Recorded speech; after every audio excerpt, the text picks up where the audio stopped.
Welcome back, and thank you for tuning in to another edition of the GSMC College Football Podcast, presented to you by the GSMC Podcast Network. As always, I'm your host, Jake Daly. Today's Monday, April 14th. We got a good show for you today. A lot of stuff happened over the weekend in college football. We're going to cover some Nico Iamaleava drama, as well as the death of former LSU wide receiver Kyren Lacy. We're also going to preview Notre Dame, and make sure you stick around later for when I give you my Power 4 conference rankings for this upcoming season. But before we start, I'd just like to ask that you like and follow the show. Also, if you've got a question during the show, we want to hear it. Your input is a big part of what makes this show great, and we thrive on your energy, your insights. Whether it's a quick comment, a thoughtful question, or an opinion you just have to share, don't hesitate to drop it in the chat. Now, if you want to make absolutely sure that your message stands out, gets noticed on the show, there's an easy way to do that. Use the super chat feature. So just click the $sign at the bottom of the chat box to send in your super chat. This guarantees that your message gets on the air. It's also just a fantastic way to support our channel. We rely on your support to keep bringing you the sports content that you love, and we appreciate every bit of it. So go ahead, let us know what you're thinking, hit that super chat button, and let's keep this show as interactive, as exciting as possible. And if you prefer, you can also go to gsmcsport.net to tip, donate, leave a comment or question there. We couldn't do what we do without your support, and we are so grateful to have you as a part of our community here at GSMC. So, let's talk a little bit about Nico Iamaleava. Obviously, this situation kind of played out at the end of last week. I touched on Friday. We didn't know really what was going on, if he was coming back to practice, what was happening there in Knoxville. So it did come out that Josh Heupel, Tennessee head coach, kind of commented on Nico's situation, said he would not be with the program going forward.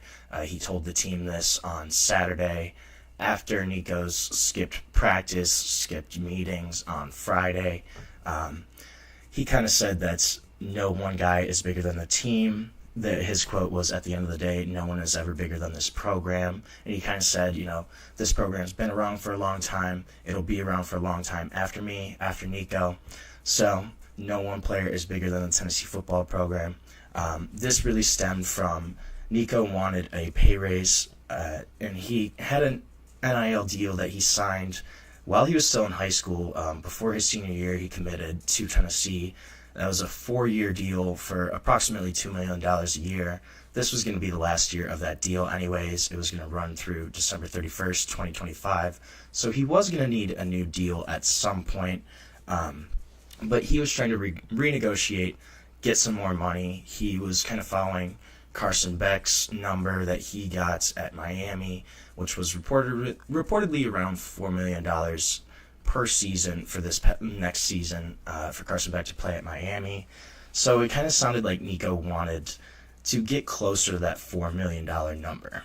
So he held out Friday. They have a team dinner with their quarterback's coach every Thursday night. Or not a team dinner, but a position meeting dinner. All the quarterbacks go to the quarterback coach's house. His wife cooks for them. They have a dinner every Thursday. Nico did not show up to that. So the quarterbacks in the room were kind of a little concerned, and then he did not show up on Friday either. They all kind of learned at the same time that Nico was not coming to practice. He was holding out, trying to get more money. And this is really going to impact Tennessee. They don't really have a lot of quarterback depth right now. They really only have redshirt freshman Jake Merklinger and true freshman George McIntyre. Those are their only two quarterbacks in the room right now. So not a lot of experience at Tennessee. They're going to have to scramble here, try to find a quarterback in the spring portal. This is going to be tough, though. There's probably not going to be a lot of guys that are starting options in the portal. There are a number of high-profile quarterback competitions across the country right now. Alabama, Ohio State, Notre Dame, Georgia, just to name a few. So it's possible that one of those guys that maybe they are leaning towards losing that competition right now, maybe they enter the portal, see if they can get a shot at Tennessee. But this is also going to kind of limit what Nico can do. So this is April. Most of your Division I programs, especially at these power conferences, they've kind of already established who's going to be at quarterback, or at least the contenders for their starting job.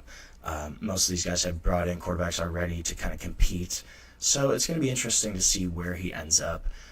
Probably West Coast is going to be more likely. Nico is from California, so it's probably more realistic that maybe a school like UCLA, who doesn't really have an established starter, maybe they try to throw some money at Nico. And Tennessee really went to bat for Nico Iamaleava. I cannot pronounce that name for the life of me. It's really giving me issues right now. But they have gone to bat for him.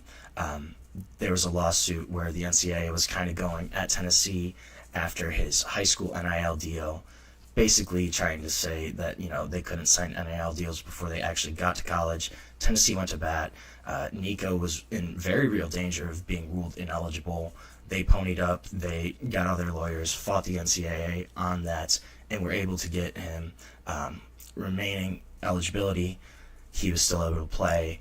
This was something where Tennessee really stuck their necks out for Nico Iamaleava, and he kind of threw it back on them and is now transferring. You can't really blame the kid. He does want more money, and it makes sense for the going rate right now.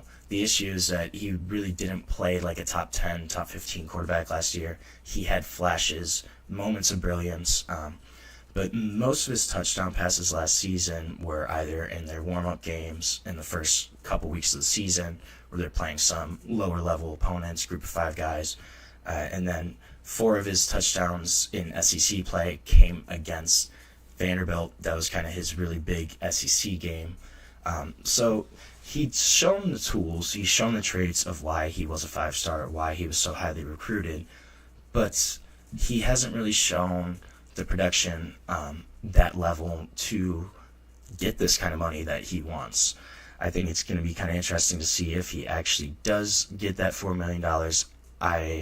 From what I've seen, what I've read, it doesn't really seem like that's a reasonable number. It's probably going to be around $3 million for Nico. But honestly, his market value is probably less than that. He's probably pretty lucky to have the contract he did at Tennessee. But he's still going to try. He's still going to try and go somewhere else. And it doesn't seem like there's any reconciliation possible with Nico with Tennessee. Josh Heupel really kind of said, hey, you don't want to be here. You're not going to be here. I don't really see them. I don't really see a point where they kind of come back together and say, hey, we both kind of messed up. Nico's like, I didn't really want to leave here. This is kind of the best place I'm going to be in terms of weapons around me, resources, talent, ability to compete for a college football playoff spot. This is really probably his best situation that he can get in terms of just the guys around him, in terms of what this team can do. Some people in Tennessee and around that program really kind of think that this might not be Nico's decision fully.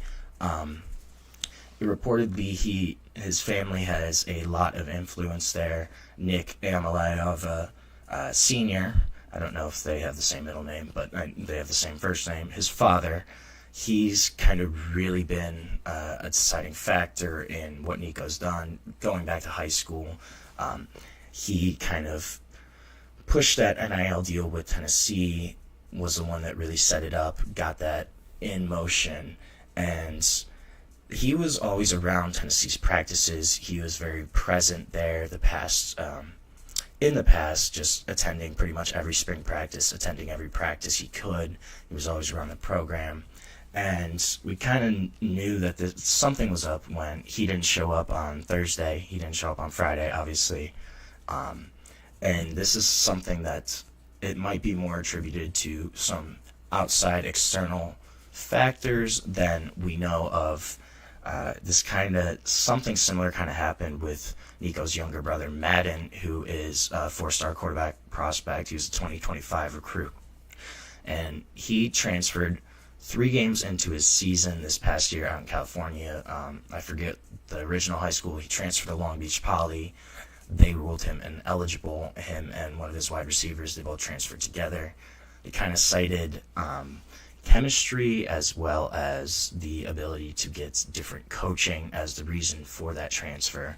But it really kind of seemed as a move to position themselves better at the next level. Malachi was a UCLA commit, ended up flipping on signing day to Arkansas, and him and his father, Nick, both said that they had never even visited Arkansas, hadn't seen the school yet, and he flipped right on that day to Arkansas, to a school he had never seen before. So that kind of seemed like it was maybe a financially driven decision. And now looking back, this is kind of something that we've seen play out for a little bit. So December, his father, Nico's father, Nick, posted some tweets.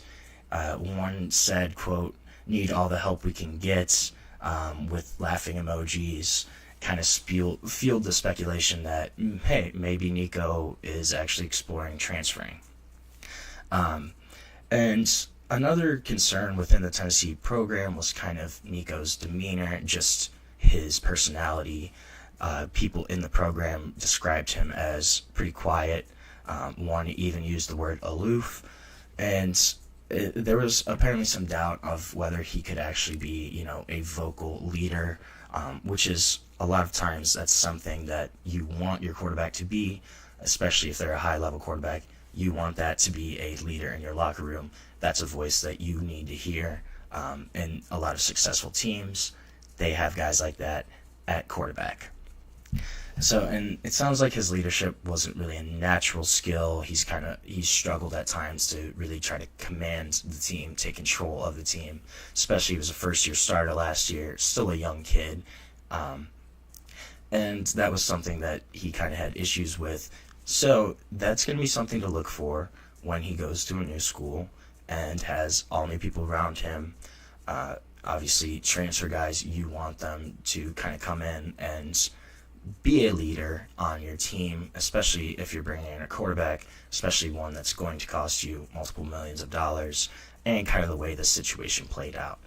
Now, I really wonder what, his new teammates are going to think at wherever program Nico ends up at, because this definitely burned some bridges at Tennessee.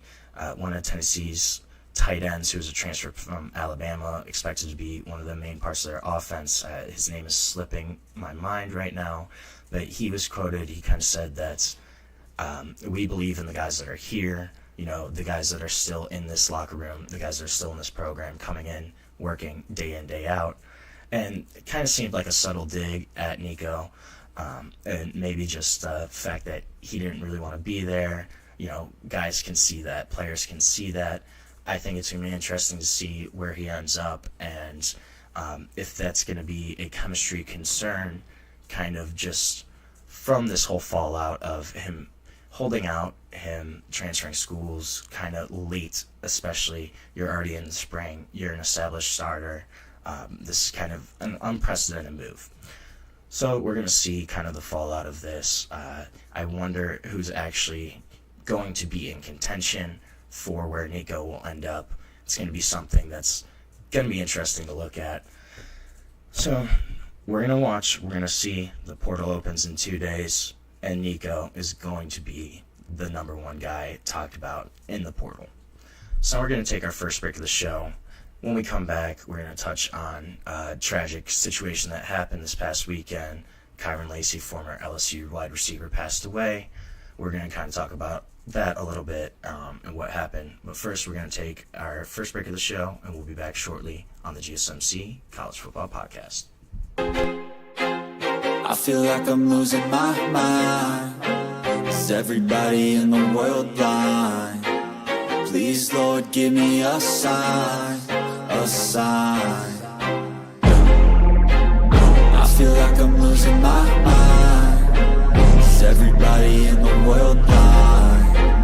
Please, Lord, give me a sign, a sign. I wanna wanna be the greatest. Everybody on the fake shit, I look around and feel like everybody is the fakest. I make this every day and I'm impatient, hoping one day I blow up from the basement. Statement, the top is so vacant, I don't hear shit that I think is amazing. Waiting for my day when I'm playing sold out shows for 1,000 faces. Hey, give me that crown, get in my way and to be put down. It ain't your place, all this my town. If I want that shit, then I'll get it right now.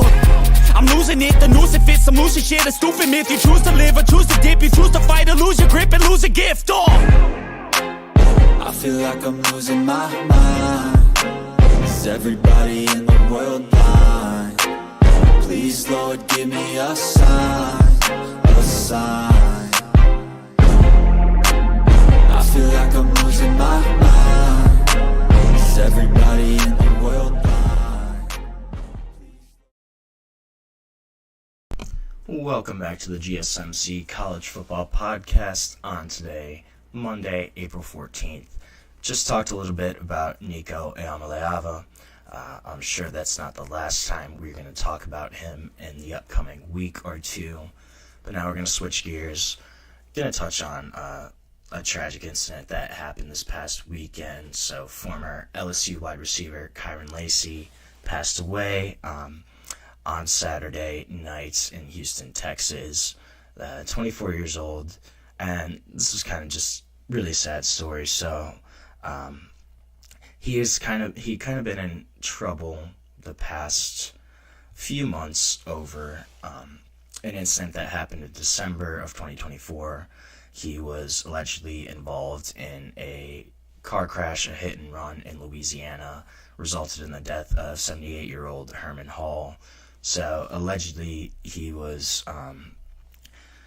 traveling on the road and crossed over lanes. There was a car that kind of got over into the other lane and he hit him head on. Apparently he was recklessly passing multiple vehicles, high rate of speed. He was crossing over the center line, entering the other lane. As he was in the other lane passing a car that was coming towards him, a truck, they hit their brakes, and they swerved to the right to avoid a head-on collision. When they swerved, the car behind him hit Kyren Lacy. Kyren Lacy hit the car behind him, behind that truck, and there was a head-on collision. Kyren Lacy, he fled the scene and reportedly did not help at all. He said they stopped without rendering. He did not stop, did not render aid, call emergency services, report his involvement in the crash.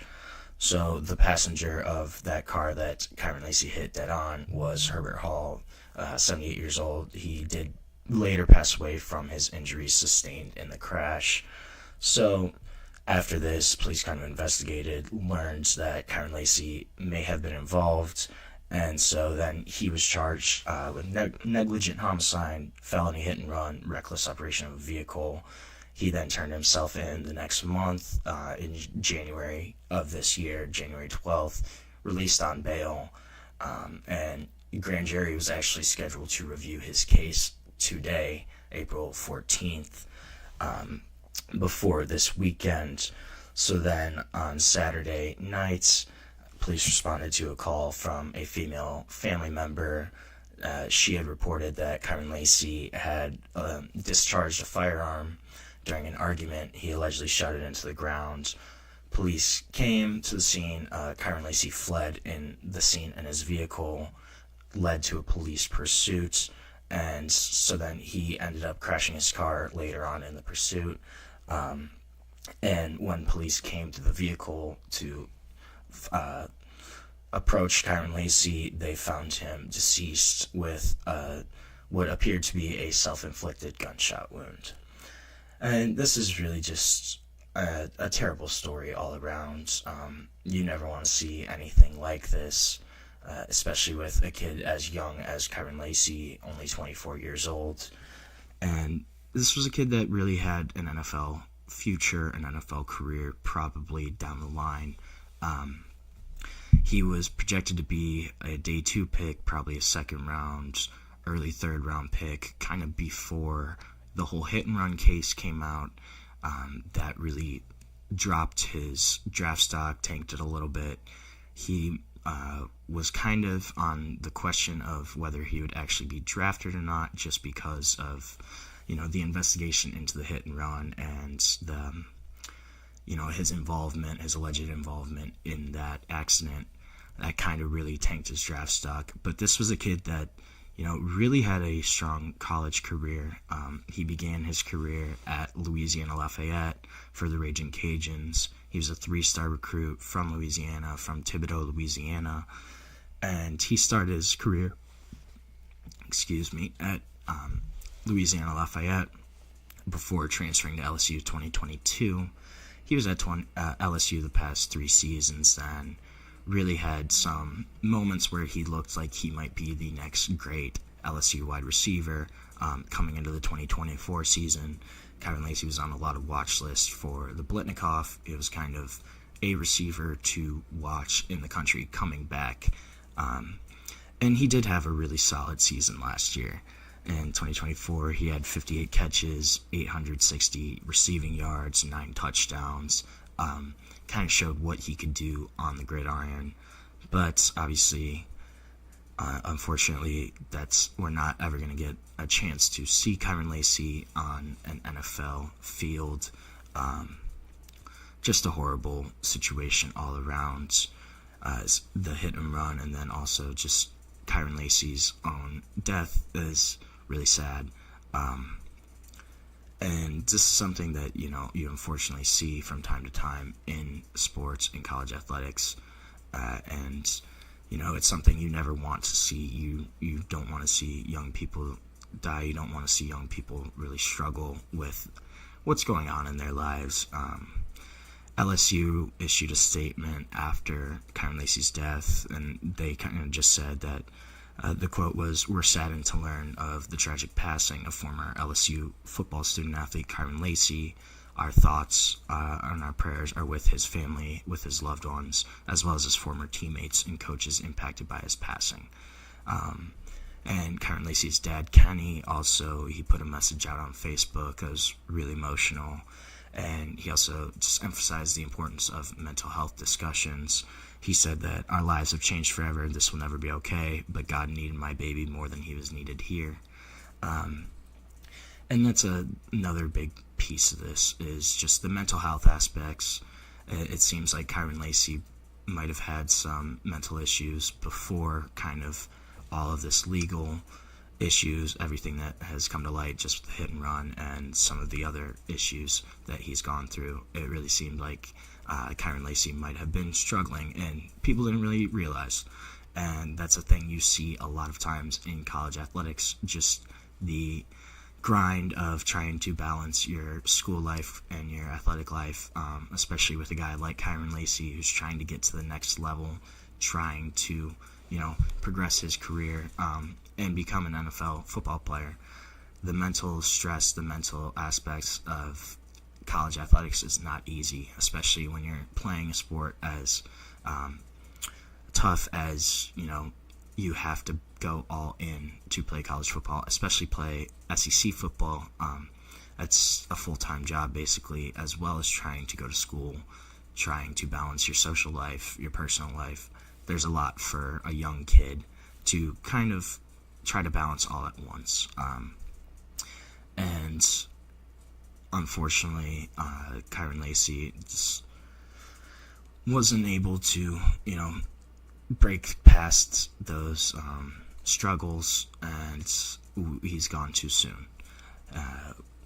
We hate seeing this kind of stuff. It's really tough to see, but hopefully, these kind of instances can spur discussion on mental health resources for college athletes, and just some of the struggles, the stress that they go through on a day-to-day basis. So we're going to take our next break of the show. When we come back, we're going to switch topics a little bit, make it a little lighter, and we are going to preview the Notre Dame Fighting Irish, their upcoming season, and kind of some of the guys that are returning, people to look at, and just kind of what their season might look like this year. So we're going to take our second break of the show, and we will be back shortly on the GSMC College Football Podcast. Looking for your daily fix of sports talk without having to pay for it? GSMC Sports Network is available on YouTube. Just search GSMC Sports Network. Get your fix of daily sports talk shows on YouTube, absolutely free. NFL, college football, NBA, MLB, MMA, UFC, fantasy football, and so much more. GSMC Sports Network has shows running all day long, with new sports shows starting every 2 hours. Just like on your favorite cable sports channel, except GSMC Sports Network is absolutely free. Just search GSMC Sports Network on YouTube to catch one of your new favorite shows, like the GSMC College Football Podcast, Chip Shot Football Podcast, Hoops and Heels Women's Sports Podcast, GSMC Basketball Podcast, and so many more. Check it out for yourself. GSMC Sports Network, now available on YouTube absolutely free. Search GSMC Sports Network on YouTube right now.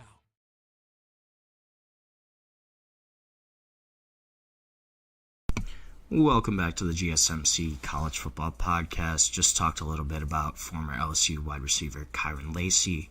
We're going to talk next about Notre Dame. Make sure you stick around, though, for the end of the show. I'm going to rank power conferences, who I think is the best power conference right now, and we're going to rank them 1 to 4. But for right now, we are going to get into a little bit of Notre Dame football. Notre Dame obviously coming off a great season where they had a run to the national championship, really on the strength of transfer quarterback Riley Leonard, the strong run game, really solid defense this past year. And Notre Dame's going to look to build on that. Head coach Marcus Freeman, another year in control, and he's really starting to get comfortable as a head coach. You kind of see the growth as a head coach just from his first season at Notre Dame, even to last year. During the playoff, kind of seeing the growth as a head coach and just making those on-field decisions in critical moments. I think he's a guy that can continue growing as a head coach, probably be an even more elite head coach. I think he's top 10 head coach right now. But I think that's a guy that can grow even more. So for Notre Dame right now, the opening month or so of the season is going to be huge. It's really critical for the Irish. They open up their season August 31st playing at Miami, in Miami at the Hard Rock Stadium. That's going to be a tough game for them. Week 1, having to play Carson Beck and what is hopefully a better Miami team. Obviously, they had a good year last year, kind of faltered at the end of the year. They also had a lot of games where they probably should have lost. The Virginia Tech game comes to mind. They kind of got bailed out at the end. Cal was a really close game where they were kind of getting dominated for 3 quarters, essentially. Really did not look great in that game either. But so Miami is going to be a really tough one, week 1. So then they have Texas A&M coming to Notre Dame September 13th. And then 2 weeks after that, they have to go play at Arkansas at Fayetteville in a game that's really going to be tougher than people think. Fayetteville is a hard place to play, and that's a potential trap for Notre Dame. And then the weekend after that, October 4th, they are back at home, but they play Boise State. Boise State obviously will lose Ashton Jeanty this year, but this is still going to be a really solid Boise team. They return Maddox Madsen at quarterback. They have experience, made a college football playoff run this past season, so that's going to be a tough game. That kind of reminds me of 2021 Cincinnati, where Cincinnati played at Notre Dame, and they had a really strong team that year. It was kind of a team that was under the radar. Cincinnati ended up winning at Notre Dame. That's a game I think would be really tough. And we're going to learn a lot from Notre Dame in that first month of the season. I think they probably beat Miami. I think Texas A&M is going to be a really tough game at home, especially after last season. Notre Dame going into Kyle Field, beating Texas A&M at home in the opener. That was a really strong win for the Irish, kind of propelled them to the college football playoff. And Texas A&M is going to be looking for revenge. They're going to come back. They're going to want to avenge that loss against Notre Dame last year and beat them on their home field this time. So the blue and gold game, their spring game, was on Saturday, and really this was kind of a big showcase for the quarterbacks and what's going to happen, who's going to be their starter at Notre Dame. It's a big question mark for the Irish right now. You still have Stephen Jelly, CJ Carr, and Kenny Minchey are all still in the competition. Marcus Freeman hasn't really said who's in the lead right now. He's kind of had the same rhetoric around it for pretty much the entire spring of just kind of, hey, all these guys have been really good. So I just want to go over some of the stats from Saturday. Obviously, spring game stats aren't the greatest indicator, but it does kind of show us how these guys have been progressing throughout the spring and maybe who kind of shows the most. So Stephen Jelly, he was pretty clinical, not overly impressive with his throws, but steady and kind of what you've seen from him when he had to come in against Penn State. Some of the other times he's got actual playing time. Stephen Jelly's kind of been a steady presence at quarterback. 8 for 11, 108 yards, threw one touchdown to freshman Scrap Richardson. Didn't have an interception. He was credited for one rush for -8 yards. Rushing yards in the spring game kind of underrepresented. Quarterbacks couldn't be tackled, so once they take off, it's not really live at that point. But so the rushing yards are kind of not a fair stat in this perspective. Kenny Minchey, he wasn't as accurate, only 6 for 14 passing, 106 yards, no passing touchdowns, no interceptions. He really showcased his dual threat ability. Was credited with 1 yard rushing on 6 carries, but those couple of carries, there were probably a few in there where he could have taken off for 15, 20 yards if it was a real game. Really showcased his ability to kind of take off, scramble, and use his legs to extend plays. He did have a 4-yard scoring touchdown. It was kind of fun. He did a flip in the end zone. He did a backflip, celebrating that. Not something you really want to see out of your quarterback, but still a fun little highlight, still a fun little reel to look at. And then you had CJ Carr. CJ Carr was probably the most impressive of the quarterbacks. Threw the most passes, was 14 and 19, 170 yards. He had 2 touchdowns, one to freshman Elijah Burris, Plaxico's son, one to sophomore walk-on Xavier Southall. But he did have 1 interception. Was not a great decision on his part. Kind of showcased his youth there. Highlighted that there is still growth for CJ Carr to be had in his decision making, and just his youth overall hasn't got a lot of playing time. But he probably had the most high-level throws of all the quarterbacks. He was the most impressive. There were 4 or 5 passes where he really dropped it in on a dime, showcasing his arm, throwing the ball downfield. He probably made the most high-level throws of any of the 3 quarterbacks. Probably going to be the guy that most Notre Dame fans are thinking that's going to be the starter eventually. I think even if CJ Carr isn't the starter week 1, probably by week 4 or 5, you are going to start hearing calls for CJ Carr to start, especially if, say, Stephen Jelly starts and he struggles against Miami and Texas A&M. That's going to be a time when these people, the fans, maybe even players, are going to clamor for CJ Carr to start. He's kind of been the heir apparent at Notre Dame for the past 2 or 3 years. Notre Dame fans have known who CJ Carr was probably since his junior year of high school, maybe even earlier. This is a guy that Notre Dame fans really want to see play. And obviously the quarterback battle is still going to be the big talking point of Notre Dame throughout the spring. Another thing to look at here, Chris Ash is going to be the new defensive coordinator. Al Golden left to take over as defensive coordinator for the Cincinnati Bengals in the NFL. So Chris Ash is coming in, taking over former Rutgers head coach. His defense, the big thing here is what's the scheme kind of going to look like. It's probably going to be a little more simplified than Al Golden's defense. We're probably going to see a little more zone coverage. Al Golden really liked man coverage. It was a man-heavy team.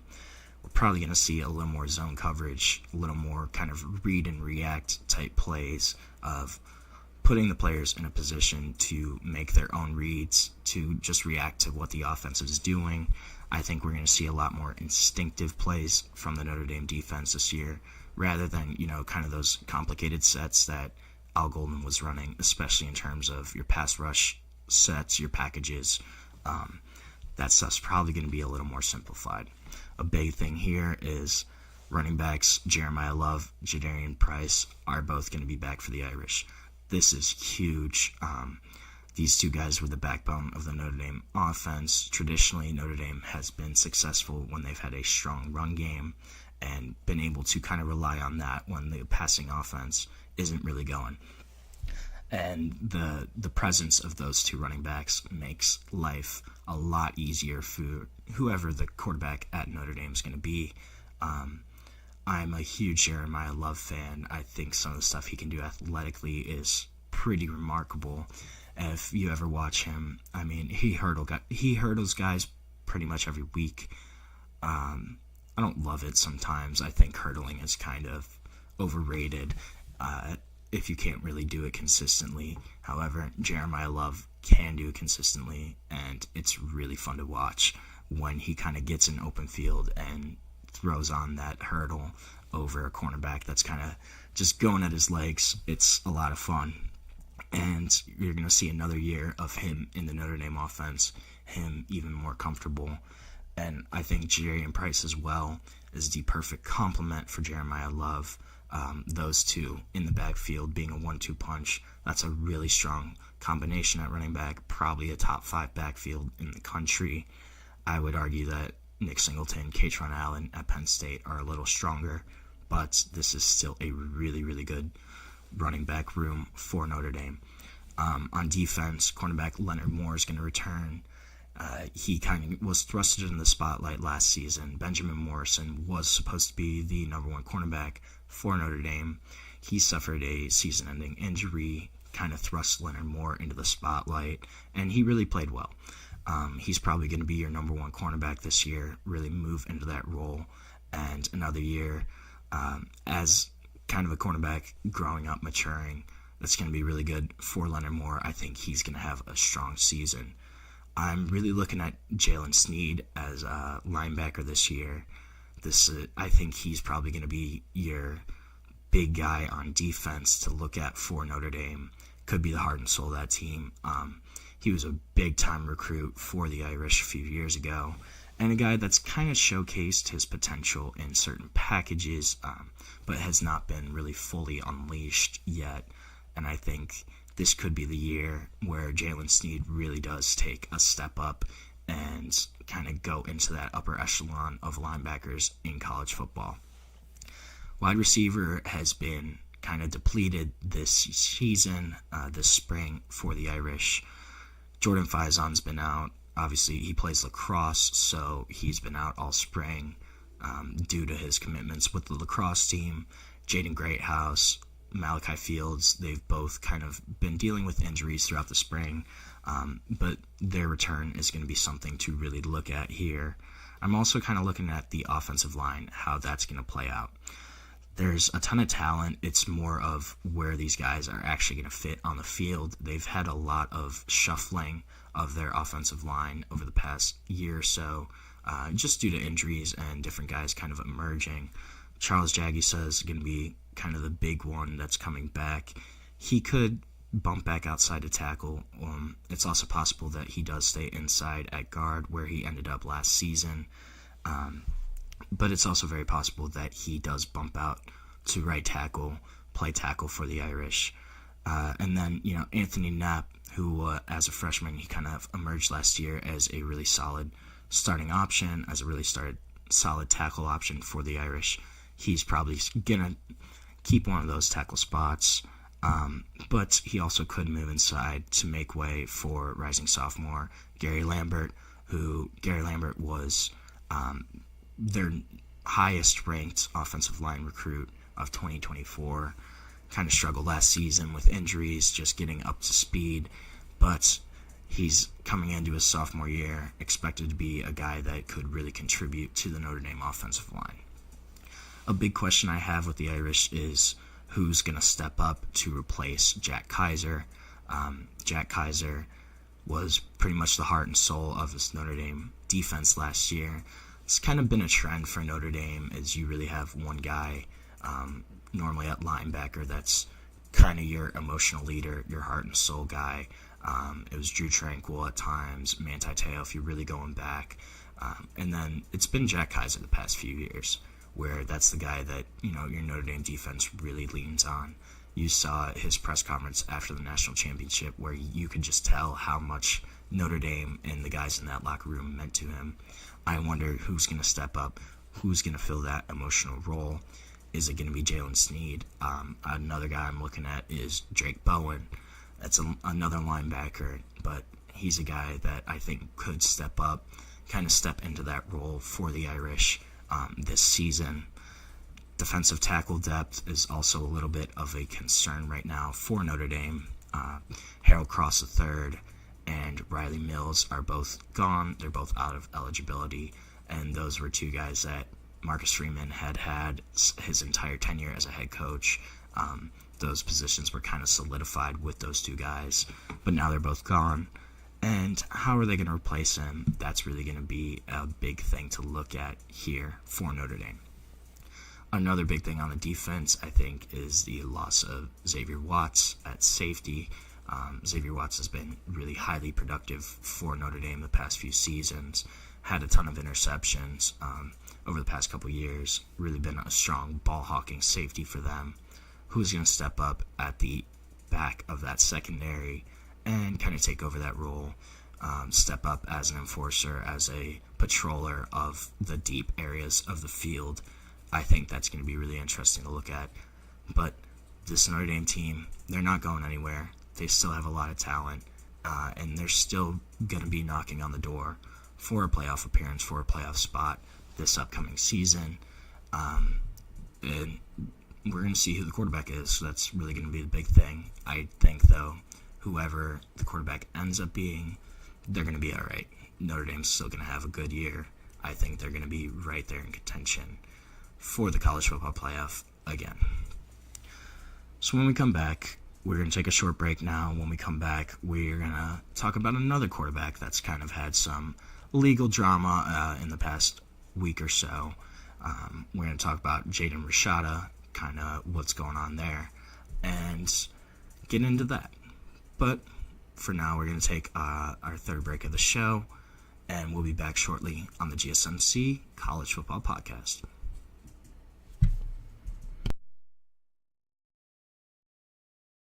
For the best and latest podcasts available anywhere, go to the podcast app on your cell phone and type in GSMC to access free content-rich podcasts on health and wellness, book reviews, sports, entertainment, relationships, social media, movies, technology, finance, and even weird news. Subscribe and download the GSMC Podcast Network's family of shows, available everywhere podcasts are found.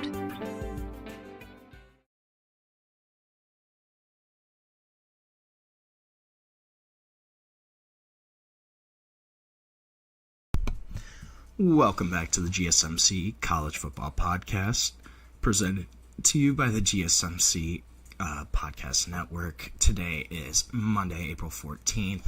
Just touched a little bit about Notre Dame, what I think their season might look like.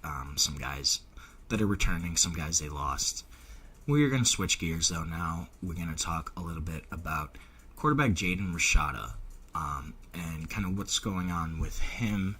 So, a little background. Jaden Rashada, 2023, was a top quarterback prospect in the country, 5-star, high 4-star, kind of consensus top 5 quarterback, though, across the country, across recruiting channels.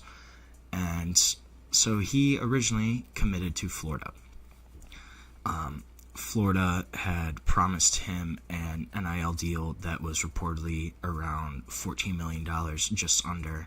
13.8 and some change. And they had promised this. He was originally committed to Miami before kind of Florida came up with this NIL offer. And so Florida offered him this deal. He flipped to Florida. Actually signed his NIL, his letter of intent to Florida, and then came out that Florida apparently did not have the money, did not have the funds for this NIL deal, and so Jaden Rashada was able to get out of that letter and switched his commitment to Arizona State then after this deal kind of fell apart. So what happened then, Jaden Rashada sued Florida head coach Billy Napier, one of their big boosters, Hugh Hathcock, as well as a former staffer, alleging fraud, conspiracy from this NIL contract that reportedly influenced his decision to commit to Florida over other programs. So purportedly this NIL agreement was brokered by Hathcock through the Gator Collective, through the Gator Guard, which are both, there's two NIL entities kind of tied to Florida boosters. The lawsuit claims that despite assurances, including a promised $1 million payment upon signing, almost like a signing bonus, the financial commitments were not honored.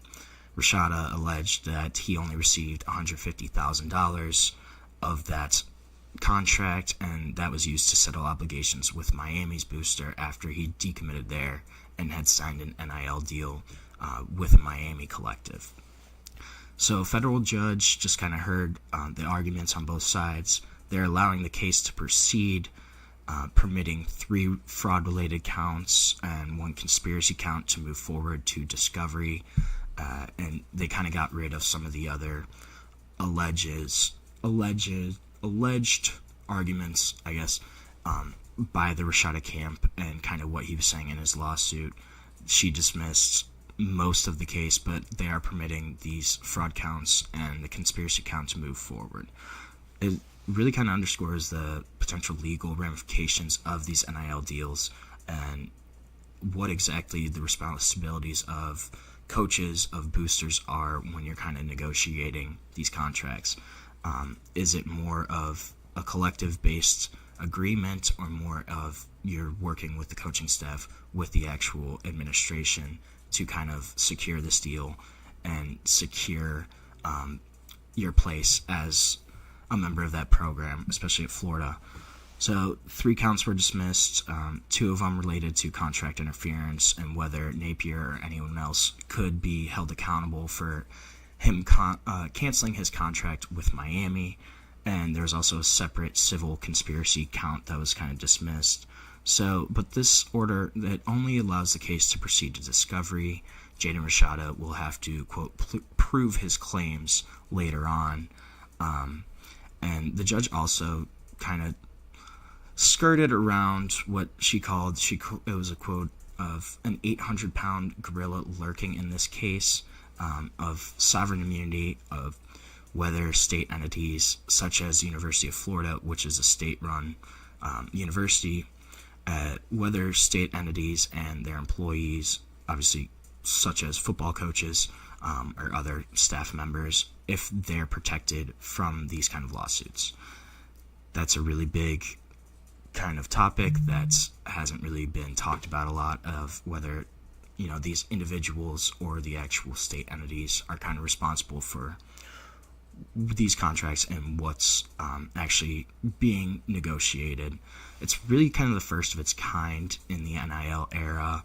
It kind of highlights some of the complexities, some of the potential pitfalls of these NIL agreements, of kind of how they shake out.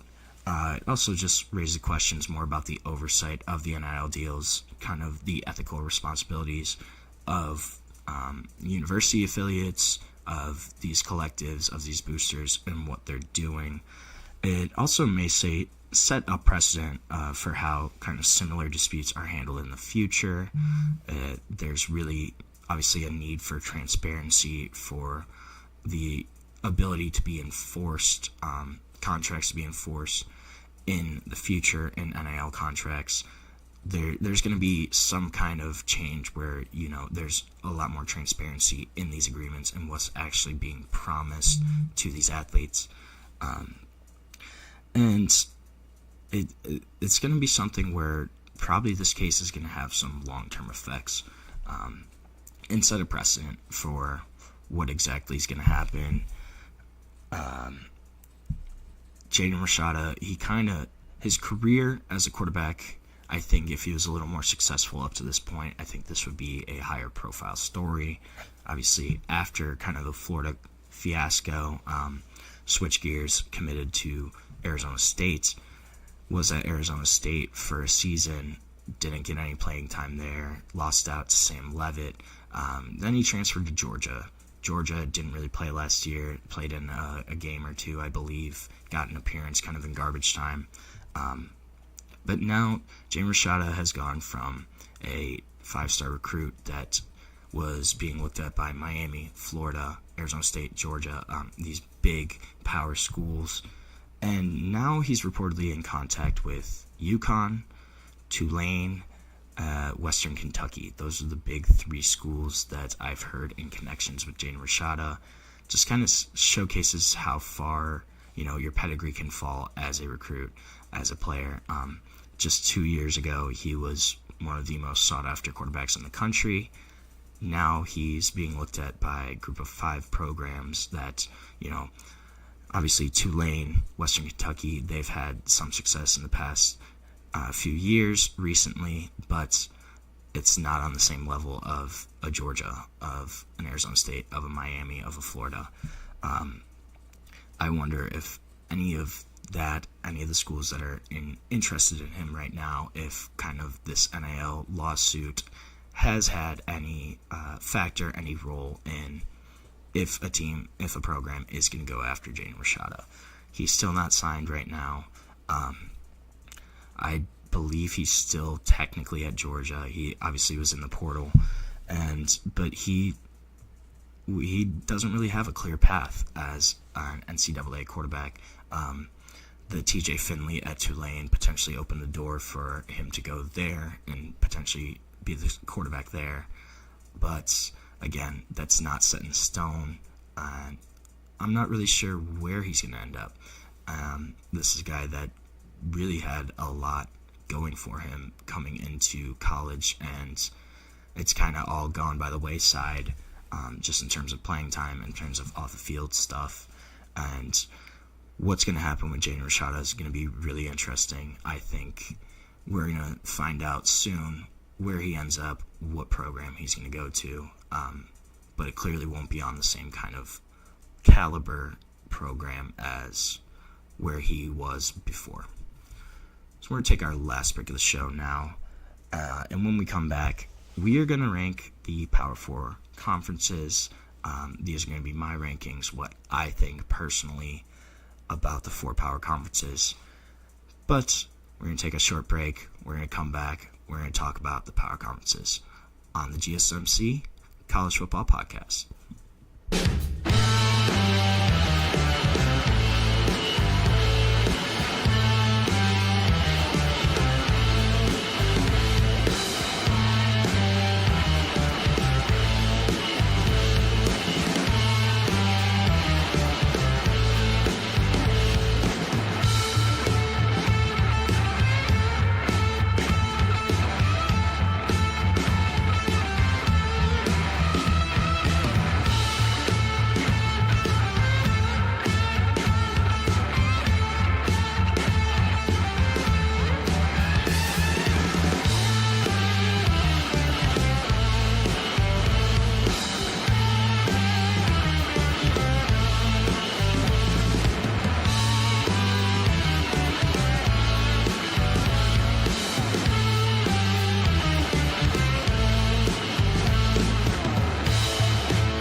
Welcome back to the GSMC College Football Podcast. Just talked a little bit about Jaden Rashada.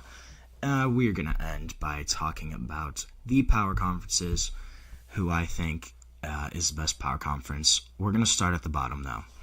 So right now, I'm only ranking the four power conferences. I'm not going to talk about the Pac-12 right now, at least until they get an 8th member for football. Then maybe they rejoin the conversation. But we're going to go with the quote-unquote Power 4 conferences now. And at 4, I have the Big 12 conference. So I think one of the big pluses of the Big 12 is the depth of their conference. Pretty much since 2020, a different school has won the Big 12 every single season. Obviously, before that time frame, there was a long stretch where Oklahoma won every year pretty much during the Baker Mayfield time. Jalen Hurts, Kyler Murray, those seasons, Oklahoma really had kind of a stranglehold on the Big 12. But after that, after COVID, kind of seems like the Big 12 is pretty much anyone's game, especially after Oklahoma, Texas left for the SEC, really opened the door, left a power vacuum in the Big 12. Arizona State, BYU, Texas Tech, I think, are the front runners to win the conference this year. You never know, though. And all those teams, I think, are really strong programs, teams that could have really good seasons, potentially. Texas Tech is an interesting one to watch.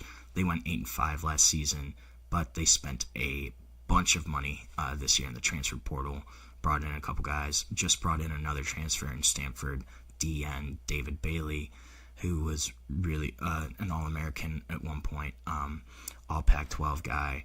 Really strong pickup for Texas Tech. So that's going to be a program to watch. Oklahoma State last year, they were a preseason favorite to win the Big 12 by a lot of pundits. Then they went 0-5 in Big 12 play. But that's a team that I think could bounce back. I think that just kind of shows how chaotic the Big 12 can be from year to year. I don't think there's any teams in the Big 12 that are really going to be dominant. I don't know if anyone's a legitimate championship contender this year. I think they obviously have teams that can make the playoff, maybe win their first round. I don't know if any Big 12 teams are going to make it past the first or second round of the playoff. I just don't know if they're talented enough top to bottom to compete with some of the heavyweights right now in college football. It's still kind of a question mark of who falls off this year. I think the bottom half of the league, Cincy, UCF, they're still kind of adjusting to the Big 12. I think they could struggle again. UCF, especially after losing Gus Malzahn to Florida State, that's going to be a program that may have a tough year. I think Colorado is going to be kind of a fun team to see their retooling. Obviously, losing Shadur Sanders, losing Travis Hunter, those are going to be some big losses for them. They did bring in Caden Salter from Liberty, as well as 5-star Juju Lewis at quarterback. So that's going to be an interesting team to watch. I don't think, though, that there's a ton of star power in the Big 12, which is one of the big reasons that I rank them 4th. I think the ACC is 3rd. ACC and Big 12, it was kind of a toss-up for me. But I think the ACC, one of the big things, they have more overall star power than the Big 12, more household names. I think they probably have about the same amount of depth in terms of teams that can have really good seasons. But I think there's a couple more, and I think the quality of those teams are a little better. You have Clemson, Miami, who are probably still going to be pretty good again this season. Georgia Tech, I think they're going to have a good year. Then teams like Louisville, Syracuse, Duke, Boston College. Duke had 9 wins last season. Louisville was ranked for a long time. Syracuse had 10 wins. So those are all teams that I think with another year they could be even better. Those teams are kind of sneaky, though. I think Duke, especially, they got a quarterback upgrade after going 9-3. Manny Diaz's first season. Darian Mensah is going to be the starter at Duke now, coming in from Tulane. I think that's going to be a team that may surprise some people. Then you also have Boston College, Bill O'Brien in his second season there. I think you're going to see some improvement from Boston College. and just the floor of Boston College is going to be a lot higher than previous seasons just because of the presence of Bill O'Brien and his second year in charge, kind of getting his guys in, getting his system in. I think Boston College could be a team that could be better than people expect. And then Syracuse is really interesting too. They went 10-3 last season. Obviously had Kyle McCord. They're going to have a different quarterback this year. But they've been recruiting better than people realize. Fran Brown has really been a good head coach hire for Syracuse. And I think they could probably be solid again. I think the presence of Clemson, of Miami, gives the ACC teams that have the capability to make some deep college football playoff runs. Clemson, I think if the cards all kind of fall in the right way, they could be a team that could potentially get to the semifinals or finals, just depending on Cade Klubnik and kind of how that offense clicks, especially in year 3, Garrett Riley's system. Obviously, that was a big offensive coordinator hire from them a couple years ago after he helped take TCU to the national championship. This is going to be year 3 for him, for Cade Klubnik. And that's going to be really crucial to see if Clemson can actually do anything. Just also the presence of Klubnik as well as Carson Beck. There's some top quarterbacks in the ACC that I think make them a little more watchable, a little stronger than the Big 12. The middle to top part of the ACC, that kind of range of, teams 3 to 6 or 7, I think that's going to be really fascinating to watch. Just with some of those teams I mentioned, the Dukes, as well as I think Georgia Tech could have a really solid season. They had some really tough games last year. They almost beat Georgia. Had a really strong opener against Florida State, who obviously struggled last season. But I think that kind of middle to top part of the league is going to be really interesting. And another team who I haven't talked about is a team that made the playoff last year in SMU. They should not be forgotten. They have Kevin Jennings coming back. Obviously had a tough first-round matchup having to go to Happy Valley and play Penn State at home in a game that was freezing. And then I think Florida State, just kind of what happens with Florida State. Are they going to look more like their 2023 self where they went 13-0 and almost made the playoff?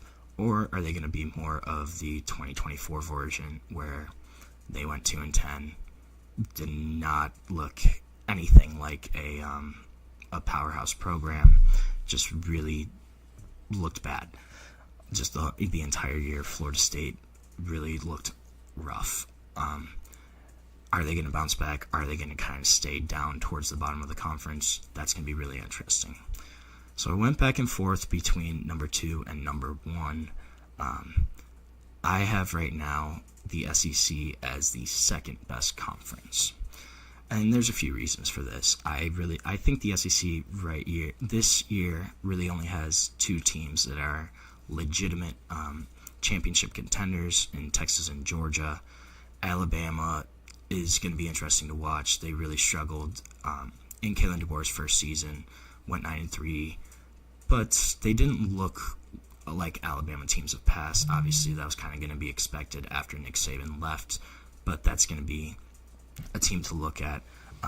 Again, with Texas and Georgia, though, they both are going to have new starting quarterbacks. Arch Manning going to take over at Texas. Probably going to be Gunnar Stockton at Georgia. Ryan Puglisi is still kind of in that competition. But then, Texas A&M, I think, will have a good year. Mike Elko, I think, is a really solid coach for them, and has really kind of found his footing in terms of recruiting Texas and recruiting that state, and he's kind of starting to pick momentum back up. I think Ole Miss and Tennessee are kind of going to be really big question marks, especially after Tennessee with losing Nico. What's going to happen there? Who's going to be their starter? I am kind of curious about South Carolina and LSU. South Carolina went 9-3. I think they're kind of a team with an upward projection. Lenore Sellers is going to be a really fun quarterback to watch as he continues to grow. LSU, Garrett Nussmeier is returning. He was one of 6 quarterbacks last year to throw for over 4,000 passing yards. And they're going to be a team that I think is going to bounce back, probably win a couple games. more than they did last year, maybe be 10-2, somewhere around there. But it really kind of feels like a transition year for the SEC this year. Just some of those programs that have been pretty strong in years past kind of are retooling, had a lot of guys leave. Ole Miss especially, they had a bunch of dudes declare for the draft. Most of that team from last year is going to be gone. So I think this is kind of a transition year for the SEC. I do think that the bottom of the SEC, though, is probably a higher quality than the bottom of the Big Ten. I think when you're looking at, Kentucky, Mississippi State were at the bottom of the SEC last year. I think those teams are better overall than Purdue, Maryland, Rutgers, the teams that were at the bottom of the Big Ten last year. However, I do have the Big Ten as number one. I think the number of true championship contenders, as well as just the depth of the conference, makes them the best conference in football right now. Oregon, Penn State, I think Ohio State's still a contender, even though they will obviously have a new quarterback. And then you also have teams like Michigan and Indiana that are kind of hanging around. Oregon and Penn State in particular, they really return a lot of pieces. Oregon's been really strong in just retooling each year. They will have a new quarterback in Dante Moore, but they've had a new quarterback the past few seasons and have seemed to kind of transition really well in between quarterbacks.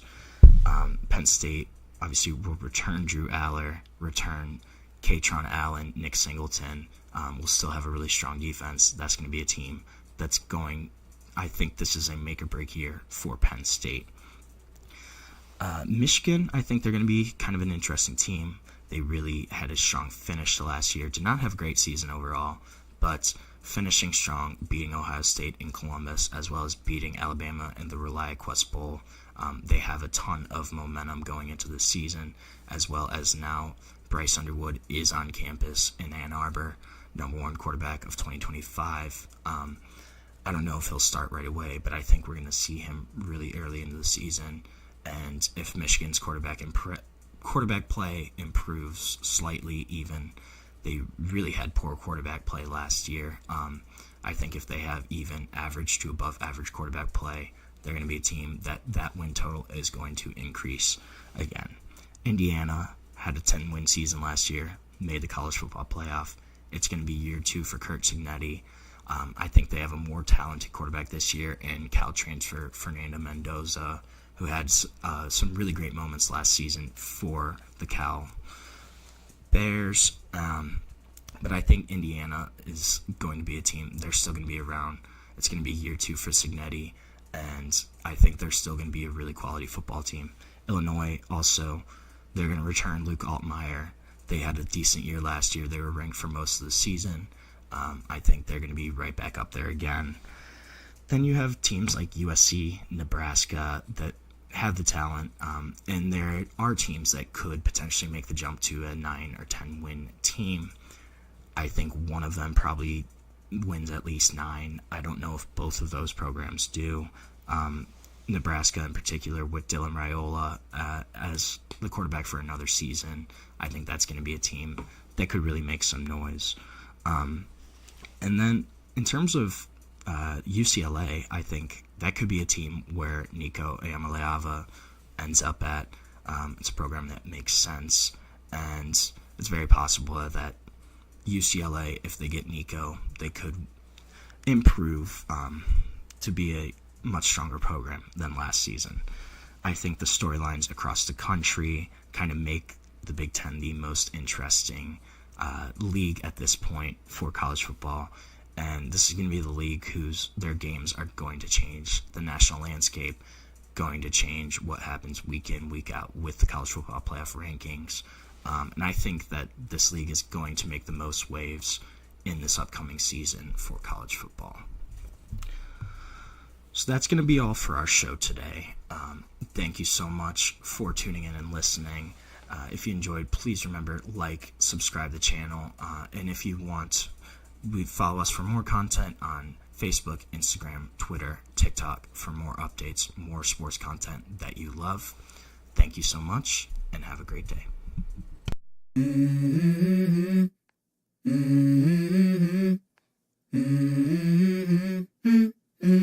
Let's go.